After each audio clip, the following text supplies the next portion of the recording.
करने जा रहा हूँ वो बहुत जरूरी बातें हैं।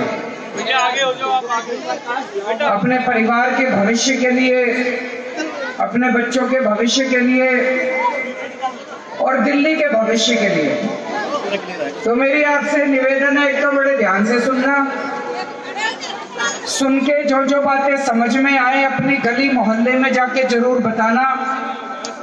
और जिन जिन लोगों के पास मोबाइल है, अगर मोबाइल निकाल के रिकॉर्डिंग कर लो तो अपने पूरे व्हाट्सएप ग्रुप में सबको सुना भी देना, सबको फैला देना। आप लोगों ने 4 साल पहले मेरे जैसे छोटे से आदमी को इतनी बड़ी कुर्सी पे बिठा दिया, मेरे जैसे छोटे से आदमी को इतनी बड़ी जिम्मेदारी दे दी। आज से 6 साल पहले तक इस देश में केजरीवाल को, मनीष सिसोदिया को कोई नहीं जानता था, छोटे से लोग थे। हम झुग्गियों में, दिल्ली की झुग्गियों में काम किया करते थे, झुग्गियों में एनजीओ में काम किया करते थे हम लोग। जैसा भी मनीष जी ने बताया, लोगों को राशन दिलाने का, उनके स्कूल का, अस्पताल का, ये काम हम दिल्ली की झुग्गी बस्तियों में किया करते थे। आप लोगों ने इतना प्यार दिया, एक नई नई पार्टी बनी, आम आदमी पार्टी बनी, और 4 साल पहले आप लोगों ने इतनी बड़ी जिम्मेदारी दे दी हमको। दिल्ली वालों का ये एहसान हम जिंदगी भर नहीं उतार सकते, अपनी जान देके भी हम दिल्ली वालों का ये एहसान नहीं उतार सकते। रात दिन 24 घंटे हम यही सोचते हैं कि हम क्या क्या काम करें और क्या काम करें और क्या काम करें अपने दिल्ली के लोगों के लिए, कि जो विश्वास उन्होंने किया वो विश्वास कभी टूटना नहीं चाहिए, कभी वो विश्वास टूटना नहीं चाहिए। इसलिए 4 साल में इतने काम कर दिए, इतने काम कर दिए। पिछले 70 साल में बीजेपी और कांग्रेस वालों ने मिलकर दिल्ली में इतने काम नहीं करे होंगे जितने 4 साल में आपकी अपनी पार्टी ने दिल्ली के अंदर काम कर दिया। अभी मनीष जी बता रहे थे, मनीष जी आपके शिक्षा मंत्री हैं, आप लोगों से पूछना चाहता हूँ, हाथ खड़े करके बताना, दिल्ली के सरकारी स्कूल अच्छे हुए नहीं हुए? बच्चे भी कह रहे हुए, बच्चों को ज्यादा पता है, ये पढ़ते हैं वहीं पे। आप लोगों से पूछना चाहता हूँ, दिल्ली के सरकारी अस्पताल अच्छे हुए नहीं हुए? दिल्ली में 2 किस्म के सरकारी अस्पताल है जी, एक मोदी जी के अस्पताल है और एक आपकी अपनी सरकार के अस्पताल है। अब कैसे पता चले मोदी जी का कौन सा है, अपना कौन सा है?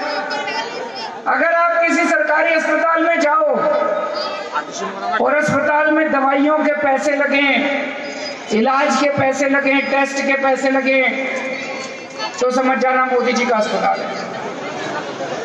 और अगर आप किसी अस्पताल में जाओ और सब कुछ फ्री हो, वहां पे दवाइयां भी फ्री, टेस्ट भी फ्री, इलाज भी मुफ्त, ऑपरेशन भी मुफ्त, तो समझ जाना आपका अपना अस्पताल है, आम आदमी पार्टी की सरकार का अस्पताल। ये फर्क है, ये भाजपा में और आम आदमी पार्टी। जैसे ऑल इंडिया मेडिकल है, मोदी जी का अस्पताल है, सफदरजंग है, मोदी जी का अस्पताल है, रामन और लोहिया मोदी, वहां पैसे लगते हैं, गरीबों के भी पैसे लगते हैं। ये तो गलत बात है, गरीबों से तो पैसे नहीं लेने चाहिए, गरीबों के भी पैसे लगते हैं।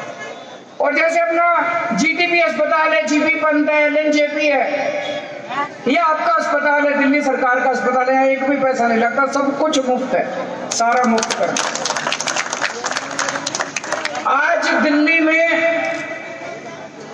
आप लोगों को 200 यूनिट तक 1 रुपए यूनिट बिजली मिल रही है, 1 रुपए यूनिट दिल्ली में मिल रही है, पूरे देश में कहीं नहीं है। कहीं पे 7 रुपए यूनिट है, कहीं पे 10 रुपए यूनिट है। दिल्ली वालों की आज गरीब लोगों की 200 यूनिट तक 1 रुपए यूनिट मिल रही है। देश तो छोड़ो, मैं पूरी दुनिया के रेट देख रहा था बिजली के, जापान में क्या रेट है, अमेरिका में क्या रेट है, लंदन में क्या। भाई साहब पूरी दुनिया में सबसे सस्ती बिजली आप लोगों को कर दी पिछले 4 साल। पूरी दुनिया में 1 रुपए यूनिट कहीं नहीं है, पूरी दुनिया के अंदर, चाहे गरीब से गरीब देश उठा लो, चाहे अमीर से अमीर देश उठा लो, पूरी दुनिया में आज सबसे सस्ती बिजली आप लोगों को मिल रही है। क्यों? आप लोगों ने एक ईमानदार सरकार चुनी थी 4 साल पहले। भाई साहब हमारे से पहले शीला दीक्षित जी थी, हर साल बिजली के रेट बढ़ाया करती थी, बिजली कंपनियों से सेटिंग थी। मैं भी अगर सेटिंग कर लेता, आज 1 रुपए यूनिट है, मैं अगर 1.5 रुपए यूनिट कर दूं ना, ये बिजली कंपनी वाले शाम तक मेरे को 500 करोड़ रुपए दे जाएंगे अगर मैं 1.5 रुपए यूनिट कर दूंगा। गलत तो नहीं कह रहा भाई साहब? शाम तक 500 करोड़ रुपए दे जाएंगे मेरे को अगर मैं 1.5 रुपए यूनिट कर दूं। लेकिन ये करने नहीं आए थे, गलत काम हो जाएगा, धोखा हो जाएगा, विश्वास टूट जाएगा आप लोगों का केजरीवाल के ऊपर। ये काम नहीं करने आए थे, ईमानदारी से, कट्टर ईमानदारी से काम कर रहे हैं, इसलिए आज आपकी बिजली सस्ती है, घर घर में पानी पहुंचा रहे हैं। पूरी दिल्ली में इस टाइम 10,000 गलियां और सड़कें एक साथ बन रही हैं, 10,000, और उनमें पानी की पाइपलाइन डल रही है, सीवर की पाइपलाइन डल रही है, नालियां बन रही हैं, गलियां बन रही हैं। ये वो कच्ची कॉलोनियां हैं जिनकी 70 साल से बीजेपी कांग्रेस वालों ने कभी सुध नहीं ली। दिल्ली के विकास की बात करते थे तो इंडिया गेट, बस इंडिया गेट के आसपास ये बड़े बड़े मंत्री अफसर रहते हैं, उनकी सड़कें बड़ी शानदार। दिल्ली की जनता की सारी सड़कें टूटी हुई, केवल केजरीवाल है जो तुम्हारी बस्तियों के अंदर घूम घूम के पूरी दिल्ली में सड़कें ठीक करवा रहा हूं अभी मैं। तो 4 साल में इतने काम करे, मैं ये सोच रहा था 70 साल में इन्होंने, बीजेपी कांग्रेस वालों ने क्या करा। हमने 4 साल में इतने काम कर दिए, इन्होंने दोनों पार्टियों ने अभी तक क्या करा? इन्होंने अपना घर भरने के सिवा कुछ नहीं करा। गलत तो नहीं कर रहे? इतना पैसा कमा लिया इन दोनों पार्टी के नेताओं ने, 7 पीढ़ियां इनकी घर बैठ के अब रोटी खाएंगे।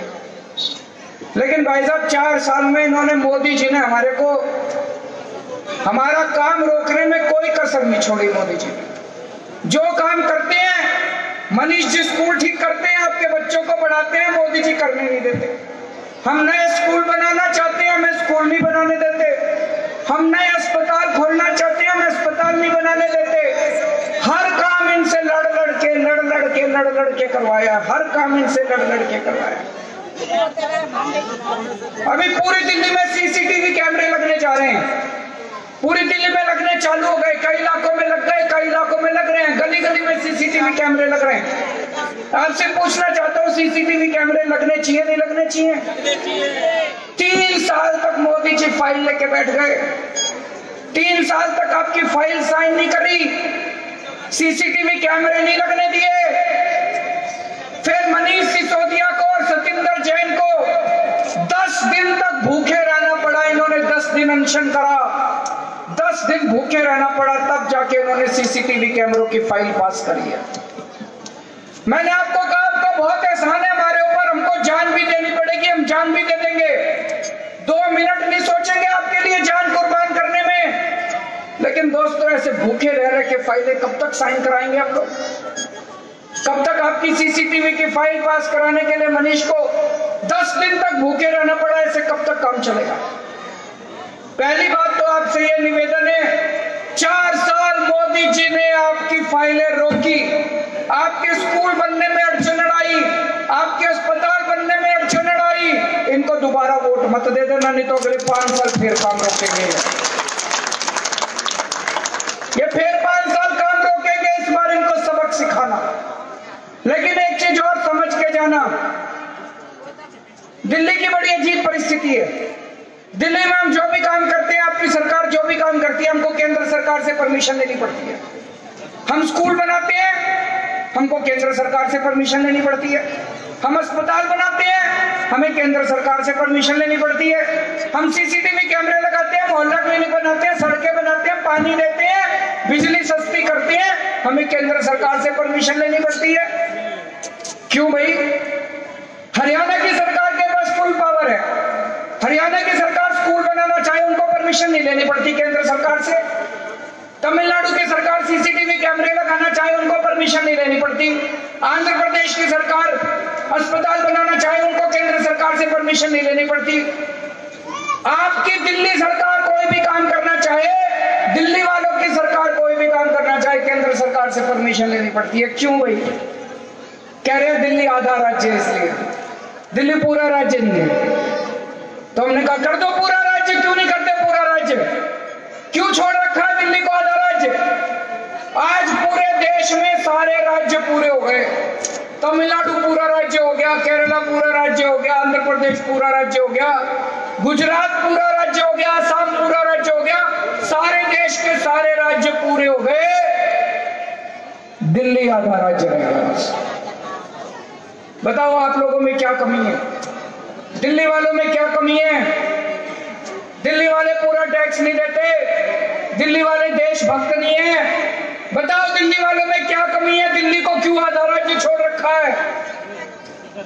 70 साल से केंद्र सरकार ने दिल्ली वालों का खून पी रखा है। दिल्ली के लोग इनकम टैक्स देते हैं, सबसे ज्यादा इनकम टैक्स दिल्ली के लोग देते हैं केंद्र सरकार को, सबसे ज्यादा 1.5 लाख करोड़ रुपए का इनकम टैक्स दिल्ली के लोग देते हैं केंद्र सरकार को, 1.5 लाख करोड़। केंद्र सरकार की जितने घोड़ा गाड़ी बंगले, जितने केंद्र सरकार के मंत्रियों के आप लोगों के पैसे से चल रहे हैं, 1.5 लाख करोड़ आप केंद्र सरकार को देते हो, बदले में केंद्र सरकार दिल्ली पे 325 करोड़ खर्च करती है, बस बाकी सारा ले जाती है, बाकी सारा आपका पैसा ले जाती है केंद्र सरकार। गोवा छोटा सा राज्य है, गोवा की 15 लाख जनसंख्या, दिल्ली की 2 करोड़ जनसंख्या, गोवा को केंद्र सरकार 3200 करोड़ देती है, दिल्ली को 325 करोड़। गुजरात को 26,000 करोड़ देती है, दिल्ली को 325 करोड़। उत्तर प्रदेश को 1.5 लाख करोड़ देती है, दिल्ली को 325 करोड़। हमने कहा क्यों? कहते दिल्ली आधा राज्य है। तो आधा राज्य तो खून चूसोगे हमारा। अंग्रेज भी यही कहा करते थे, अंग्रेज हमारे देश से सारा पैसा लूट के लंदन ले जाया करते थे। अब ये केंद्र सरकार 70 साल से यही कर रही है, हमसे टैक्स लेके सारा पैसा ले जाते हैं फिर केंद्र सरकार वाले। भाई हमारा क्या कसूर है? हम टैक्स देते हैं, पैसा हमारे ऊपर खर्च होना चाहिए, नहीं होना चाहिए? हमने कहा 1.5 लाख करोड़ ले जाते हो दिल्ली वालों का। चलो हम मानते हैं बाकी देश गरीब है, बाकी देश में भी खर्च करना है, उसमें से 30-40 हजार करोड़ तो खर्च कर दो, कितनी यूनिवर्सिटी बन जाएंगी, कितने कॉलेज बन जाएंगे। हम 10 नए सिंगापुर बना देंगे दिल्ली के अंदर, हर झुग्गी वाले को बंगला दे देंगे। हमारा सारा टैक्स का पैसा ले जाते हैं ये। बाबा साहब अम्बेडकर ने भाई साहब 70 साल पहले संविधान बनाया था। बाबा साहब अम्बेडकर ने कहा था एक आदमी का एक वोट, कहा था नहीं कहा था?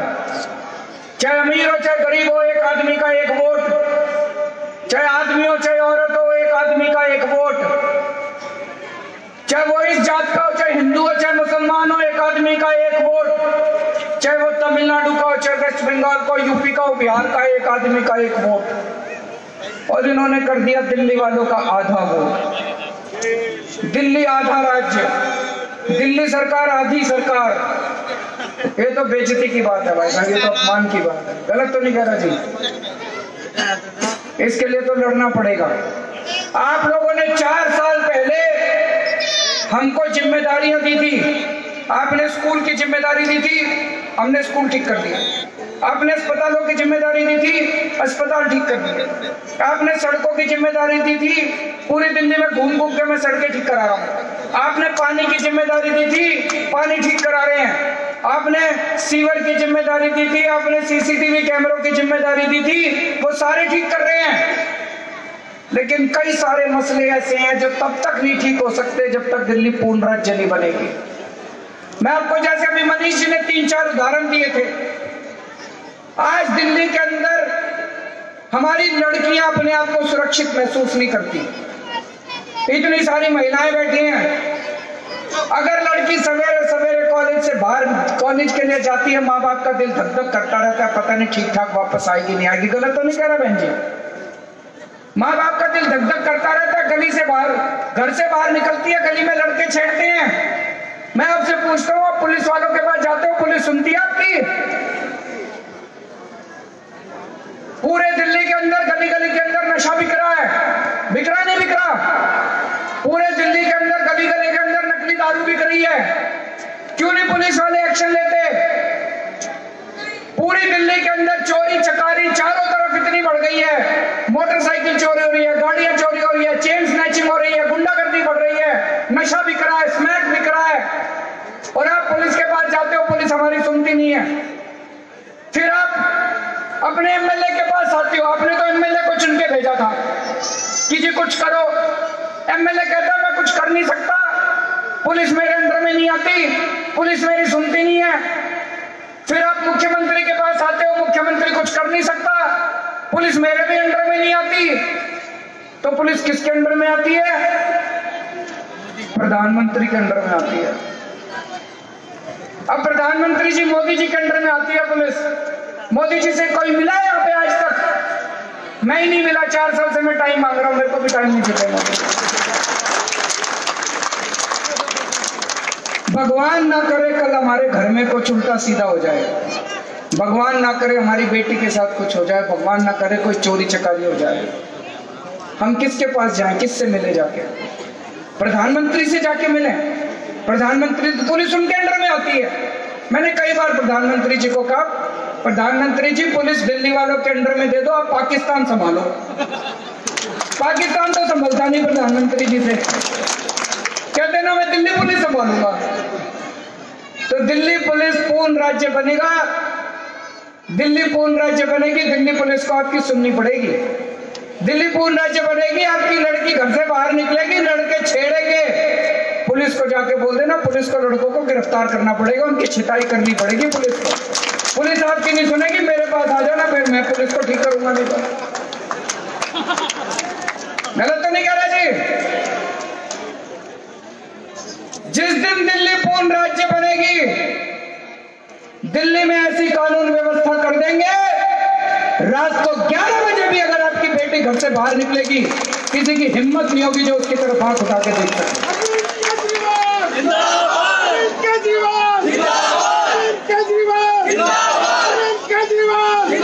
जब हमारी सरकार बनी, सरकारी स्कूलों का बुरा हाल था। 4 साल में स्कूल ठीक करे नहीं करे? वही टीचर हैं, वही प्रिंसिपल, वही हेडमास्टर, वही स्टाफ, कुछ नहीं बदला। सरकार बदल गई, सारे स्कूल ठीक हो गए। 4 साल पहले जब हमारी सरकार बनी, सरकारी अस्पतालों का बुरा हाल था दिल्ली सरकार के। सरकारी अस्पताल ठीक करे नहीं करे? वही डॉक्टर, वही नर्सें, वही स्टाफ, वही अफसर, सरकारी अस्पताल ठीक कर दिया। दिल्ली पूर्ण राज्य बनेगी, वही दिल्ली पुलिस, वही एसएचओ, वही इंस्पेक्टर, वही पुलिस वाले दिल्ली के अंदर कानून व्यवस्था ऐसी कर देंगे दोस्तों कि दिल्ली को सब लोगों के लिए सुरक्षित करेंगे, शानदार कानून व्यवस्था करके दिखाएंगे। अभी जैसे मनीष जी ने कहा, आपके बच्चे के अगर 12वीं क्लास में 90% नंबर भी आ जाए ना, तो दिल्ली के किसी कॉलेज में एडमिशन नहीं मिलता। हमारे टाइम में फर्स्ट डिवीजन आया करती थी, 60% नंबर, तो खुशी मनाया करते थे कि बच्चे के 60% आ गए। आज 90% नंबर भी आ जाए तो किसी कॉलेज में एडमिशन नहीं मिलता। बाकी सारे राज्यों में ऐसा है भाई, उसी राज्य के रहने वाले बच्चों को 85% कॉलेजों में उस राज्य के बच्चों के रिजर्व होता है। दिल्ली में एक बहुत बड़ा कॉलेज है, दिल्ली यूनिवर्सिटी का। पिछले साल उसमें 150 सीट निकली, 150 में से 140 बच्चे तमिलनाडु के आए। हम खिलाफ नहीं है किसी के, लेकिन अगर 150 में से 140 बच्चे तमिलनाडु के आएंगे तो हमारे बच्चे कहां जाएंगे? हमारे बच्चे कहां पढ़ेंगे? अपने दिल्ली के कॉलेजों में दिल्ली के बच्चों की 85% सीट रिजर्व होनी चाहिए, नहीं होनी चाहिए? दिल्ली से जो बच्चा 12वीं पास करे, 12वीं पास जो बच्चा दिल्ली से करे, ऐसे बच्चों की 85% सीट दिल्ली के कॉलेजों में रिजर्व होनी चाहिए। हाथ खड़े करके बताओ, होनी चाहिए नहीं होनी चाहिए? 4 साल पहले हमने मोदी जी को चिट्ठी लिखी, हमने कहा प्रधानमंत्री जी हम दिल्ली में नई यूनिवर्सिटी खोलना चाहते हैं, हम दिल्ली में नए 50 कॉलेज खोलना चाहते हैं। आज 4 साल हो गए, अभी तक परमिशन नहीं दी मोदी जी ने। एक बार और 10 दिन भूखे रहना पड़ेगा तो परमिशन देंगे। 4 साल से इन्होंने परमिशन नहीं दी। दिल्ली जिस दिन पूर्ण राज्य बनेगा, 2 साल के अंदर इतने यूनिवर्सिटी और कॉलेज खोल देंगे दिल्ली के अंदर, आपके 60% नंबर वाले बच्चे को भी अच्छे कॉलेज के अंदर एडमिशन मिलेगा। हमारे दिल्ली में बच्चे बेरोजगार घूम रहे हैं। आ रहा हूं अम्मा, उस पे भी पक्की नौकरी पे भी आ रहा हूं। बैठ जाओ बैठ जाओ। अम्मा कह रही है नौकरी पक्की करा दे। अम्मा मैंने 10 बार ऑर्डर कर दिया नौकरी पक्की करने का, 10 बार ऑर्डर कर दिया। कैबिनेट में आपकी सरकार ने प्रस्ताव पारित कर दिया कि जितने ठेके पे काम कर रहे हैं सबकी नौकरी पक्की की जाए, जितने कच्चे कर्मचारी हैं सबकी नौकरी पक्की की जाए। वो फाइल भी मोदी जी लेके बैठे हैं, बच्चों की नौकरी पक्की नहीं कर रहे।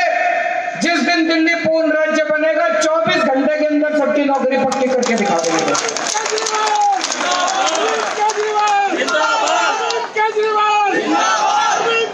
अम्मा हमारे हाथ मजबूत करने पड़ेंगे, थोड़े से हमारे साथ देना पड़ेगा। जितने काम कर दिए, अब जितने काम रह गए वो काम तभी हो पाएंगे जब दिल्ली पूर्ण राज्य बनेगी। आपके बच्चों को नौकरियां नहीं मिलती। जैसा भी मनीष जी ने कहा, दिल्ली में जैसे अभी 25,000 टीचरों की वैकेंसी निकलेगी, इसमें 85% अपने बच्चों को नौकरी मिलनी चाहिए, नहीं मिलनी चाहिए? 2 लाख नौकरियां अभी की अभी निकल सकती हैं।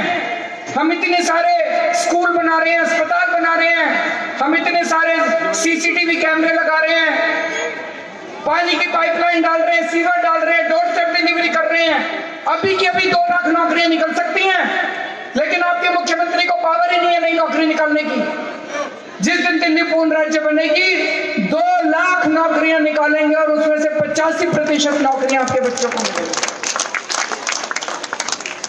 जितने झुग्गी वाले हैं उनके लिए तो हम लोग पक्के घरों का इंतजाम कर रहे हैं। 52,000 घर बन चुके हैं झुग्गी वालों के लिए, 52,000। और अगले साल से उनको सबको पक्के घर मिलने चालू हो जाएंगे। ये कौन सी बस्ती थी जो 24 पे जो आपकी नेहरू कैंप, जो आप उन्हीं को भेजा था ना, नेहरू कैंप में जितनी झुग्गियां थी उन सारे झुग्गी वालों को हमने पक्के घर में भेजा है।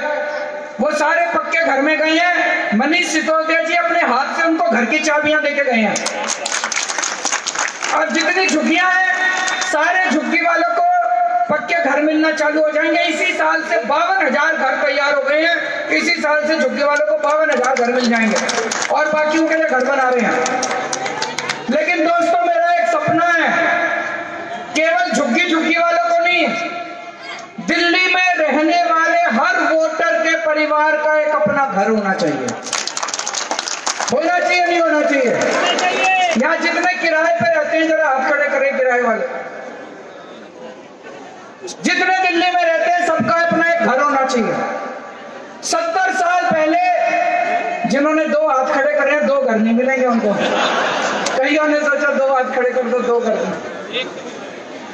70 साल पहले हमने डीडीए बनाई थी। डीडीए क्यों बनाई थी? डीडीए ये सोच के बनाई थी, डीडीए का काम था दिल्ली के हर गरीब आदमी के लिए घर बना के देगा सस्ती और आसान किश्तों में। दिल्ली के हर मिडिल क्लास परिवार को एक घर बना के देगा सस्ती और आसान किश्तों में। 70 साल में डीडीए वालों ने बिल्डरों को प्लॉट काट के देने के सिवा कुछ काम नहीं करा। कोई आज एक आम आदमी घर नहीं खरीद सकता दिल्ली के अंदर, इतने महंगे हो रहे हैं घर। डीडीए वालों ने गरीबों के लिए कुछ नहीं बनाया, बिल्डरों को पैसे दिए, बिल्डरों को प्लॉट काट के दिए बस। दोस्तों जिस दिन दिल्ली पूर्ण राज्य बनेगी 10 साल के अंदर, 10 साल तो लगेंगे घर बनाने में, बहुत घर बनाने पड़ेंगे। 10 साल के अंदर दिल्ली में रहने वाले हर वोटर के परिवार को एक मकान बना के देंगे सस्ती और आसान किश्तों के अंदर।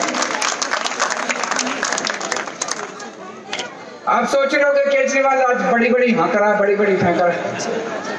मैं सारी प्लानिंग करके आया हूं, पढ़ा लिखा आदमी हूं मैं, फर्जी डिग्री नहीं है मेरी।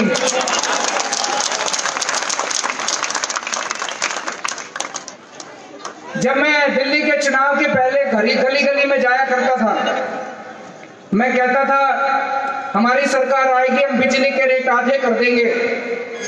ये बीजेपी कांग्रेस वाले मीडिया वाले मेरा मजाक उड़ाते थे, कहते थे केजरीवाल झूठ बोल रहा है, बिजली सस्ती नहीं हो सकती। भाई साहब सरकार बनने के 1 महीने के अंदर करके दिखा दी थी, करी थी नहीं करी थी? आज भी पूरी प्लानिंग करके आया हूं।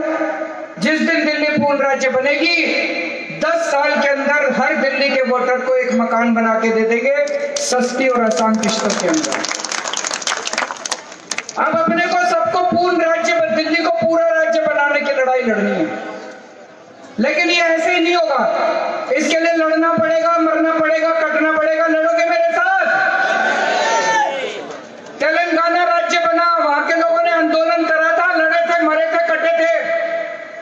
उत्तराखंड बना, झारखंड बना, अलग राज्य बना, सारे राज्यों के लोगों को लड़ना पड़ा था, आंदोलन करना पड़ा था।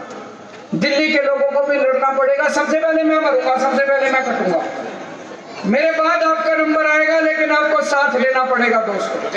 इस बार तब चैन की सांस लेंगे जब दिल्ली पूर्ण राज्य बन जाएगा। तभी अपनी बेटियां सुरक्षित होंगी दिल्ली के अंदर, तभी अपने बच्चों को एडमिशन मिलेंगे, तभी अपने बच्चे पक्के होंगे, तभी अपने बच्चों को नौकरियां मिलेंगी, और तभी अपने हर परिवार को घर मिलेगा दोस्तों। तो इस बार जो चुनाव है लोकसभा का, इस बार लोकसभा के चुनाव में पूर्ण राज्य बनाने के लिए वोट देना, आम आदमी पार्टी को वोट देना।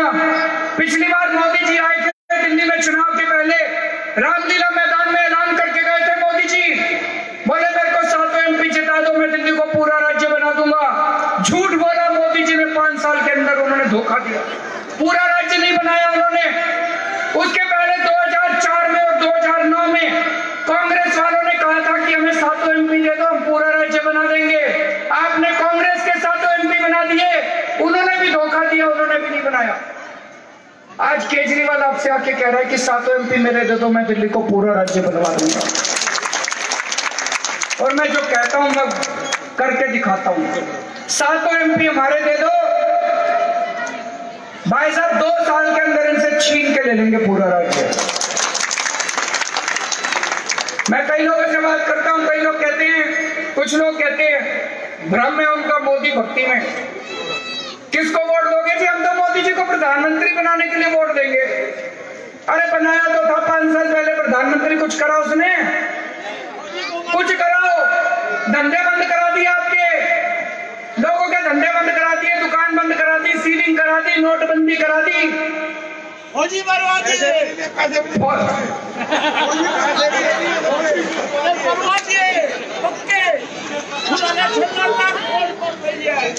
दोस्तों इस बार प्रधानमंत्री बनाने के चक्कर में मत पड़ना।